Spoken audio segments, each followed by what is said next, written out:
Ayer la Corte Constitucional se expidió precisamente en contra del proyecto de las bases militares estadounidenses en Colombia, remitió el proyecto al Poder Ejecutivo y exige que sea aprobado por el Parlamento.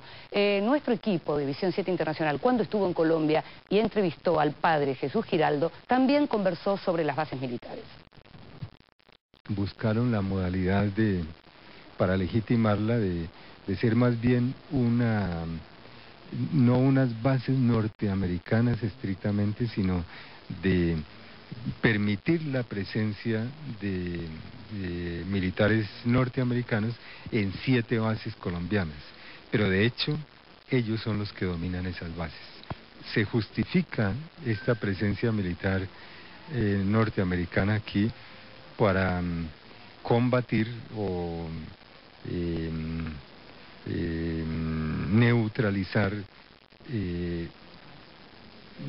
países o estados no afectos, no simpatizantes de los Estados Unidos. Yo creo que eso tiene un nombre propio y es el gobierno de Venezuela, ¿no? Yo creo que el principal objetivo de toda esta presencia militar es atacar al gobierno de Venezuela y quizás a otros gobiernos latinoamericanos. Para analizar este tema, qué mejor que hablar con la senadora colombiana Gloria Inés Ramírez. Ella es del Polo Democrático Alternativo y hace un año fue justamente la que presentó el tema en el Senado. Gracias, senadora, por estar con nosotros hoy a la noche en este programa especial. ¿Nos puede contar por qué presentó el tema en el Senado? Bueno, muy buenas noches para todos y todas y muchas gracias por la invitación.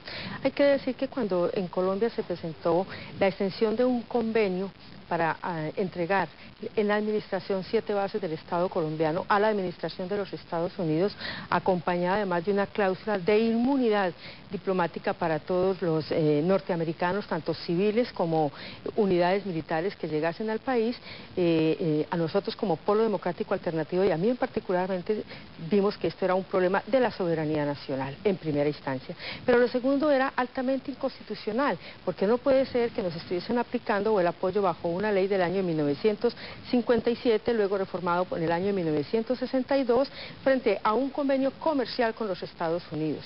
Esto indudablemente representaba una violación a la Constitución Política Nacional del año de 1991. Por eso generamos este debate, pero además porque estas bases administradas por los Estados Unidos realmente no solamente atacaban el conflicto colombiano, sino que se vuelven un proceso de tensión frente a la región. Para nadie es un secreto que en los libros del Pentágono fundamentalmente está trabajado como un elemento estratégico, donde dice que se garantiza en materia de seguridad nacional para los Estados Unidos lo que se llama en la teoría de la guerra perpetua o de la guerra integral, estos lotos que ellos llaman la fuerza de lotos, que es el desembarque a través de aviones de tropas norteamericanas, pero además de todos los abastecimientos para la guerra. Y Palanquero, una base en especial que tiene una particularidad, y es que tiene una pista, es una pista donde pueden aterrizar aeronaves C-17, que son cargueras, pero saliendo de Palanquero pueden llegar hasta el sur del continente, aquí a la Argentina, solo a excepción de la Patagonia. Hasta el África. Hasta el África proyectan, sí, y sin abastecimiento de gasolina. O sea que claramente están jugando a un elemento estratégico, pero quiero decir algo más.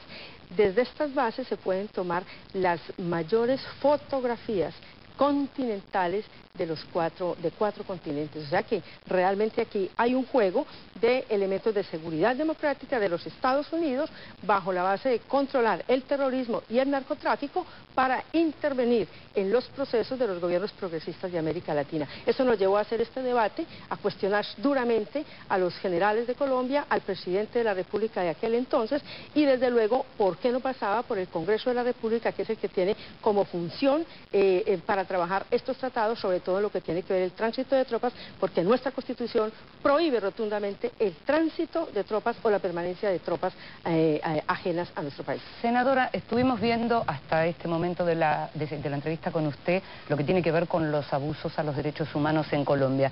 Hay una pregunta que uno se hace y que tiene que ver también con el pasado de otros países latinoamericanos. ¿Cuán lejos está Colombia de pensar, por ejemplo, en una comisión de la verdad para revelar estos crímenes? todo lo que estamos haciendo es justamente para que haya el esclarecimiento de la verdad, para que haya justicia y reparación, pero sobre todo para que se le dé la voz a las víctimas, se le dé credibilidad a las víctimas. Nuestro país, en el medio de, se habla del proceso democrático, pero en la práctica, a través de ese proceso, es una democracia donde se han violentado permanentemente los derechos humanos al calor de la teoría de la seguridad nacional, en el conflicto interno que se tiene, un conflicto que no es reconocido por el gobierno colombiano, que hoy se ha transformado en lo que significa una amenaza terrorista y con un pretexto de combatir también al narcotráfico.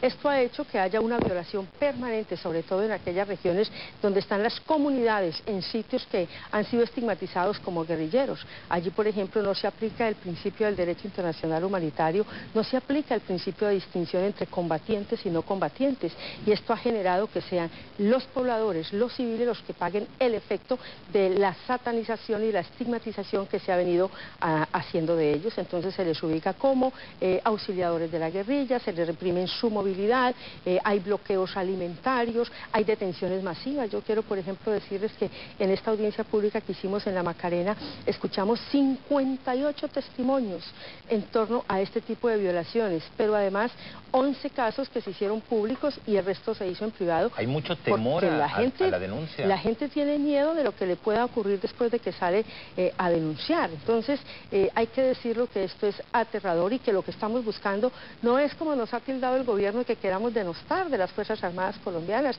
No, son los hechos que hacen las Fuerzas Armadas los que en última instancia, cuando violan los derechos humanos, los ponen como carne de cañón, digamos, ante el panorama internacional. Y a nosotros lo que nos importa, y a mí particularmente, en este proceso es esclarecer cómo ayudamos a que haya un esclarecimiento de la verdad para que las víctimas sean reparadas y no revictimizadas cada vez que hay un nuevo señalamiento como tal. Ahora, hay diversas investigaciones que dan cuenta de una relación muy estrecha entre lo que ha sido la ayuda militar y económica de Estados Unidos y a determinadas brigadas y regiones con lo que después se conoció como ejecuciones extrajudiciales. Allí donde hay más ayuda estadounidense es donde más ejecuciones ha habido. ¿Esto es un tema de debate también en el Congreso de Colombia? Hay que decir que lo que se da en la Macarena es justamente porque la Macarena es un símbolo, ¿ya? Ajá. Es un símbolo que, como ustedes lo decían muy bien en el documental, es un símbolo de una era, de una etapa, digamos, donde hubo el conflicto interno con mucha intensidad y que desde el año 2003 ha gozado de una ayuda especial, de una financiación del sistema de cooperación internacional, siendo el mayor aportante el gobierno, digamos, de los Estados Unidos, en lo que ellos han llamado el PECIN, que es el Plan de Consolidación Integral de la Macarena, que tiene que ver con la recuperación total del territorio. Y es en el marco de esta recuperación total del territorio donde han dado unas financiaciones que supuestamente tienen un componente militar, pero también un componente social, es decir, de desarrollo de infraestructura. ¿Qué nosotros hemos visto? Que durante todo este proceso, la plata que se ha invertido realmente no está beneficiando a los grupos campesinos, no hay, las vías siguen igual, por eso allí hay tanta la coca, porque es imposible, porque un campesino prefiere la coca a sembrar la yuca, no lo hace porque él quiera, sino porque es más fácil sacar 1 kilo de la hoja de coca que pesa menos, porque no hay vías para transportar su kilo de yuca o su costal o su bulto de yuca, que finalmente no va a tener con quién comerciarla. Y esto le va a costar, digamos, 50.000, 60.000 pesos, mientras que con el kilo de la hoja de coca puede tener 200.000 o 300.000 pesos. Este es un problema social realmente que está allí en la región y por eso hay que atacarlo, digamos, de fondo. Pero además me parece importante señalar en este proceso es el desplazamiento. Mire, 25.000 habitantes tiene hoy la Macarena, pero esto tiene 6 municipios aledaños. Y cuando usted mira esos municipios y mira su población, usted se va dando cuenta que en el año 2003, cuando empiezan todos estos programas supuestamente de recuperación territorial y social del territorio, uno se encuentra con que ha aumentado el índice de desplazamiento. Mi pregunta es, ¿a quién entonces van a financiar esas obras que están allí?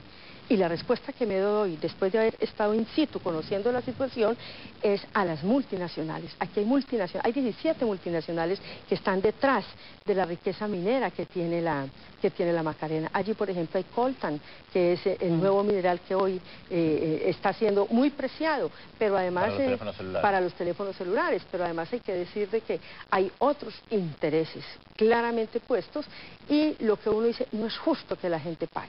Hay mucho problema con el cementerio. Ustedes vieron que incluso sacaron un comunicado del gobierno colombiano colombianos dijeron que esas eran imágenes de Kosovo. No, nosotros lo que podemos decir es, en esa audiencia pública, donde estuvimos acompañados por la comunidad internacional, donde estuvimos 3 miembros del Parlamento colombiano, una audiencia aprobada por el Parlamento colombiano, donde escuchamos más de 1.200 miembros de la comunidad, pero allí estuvo toda la red de cooperantes, estuvo la red de informantes, estuvieron las autoridades civiles, las autoridades eclesiásticas, las autoridades militares, porque estuvo, por ejemplo, el general Flores, el director o el jefe de la Fuerza de Tarea Conjunta Omega, estuvo el director de la SIGIN, estuvo el director del CTI, y ellos escucharon de viva voz de los testimoniantes las denuncias que se hacían.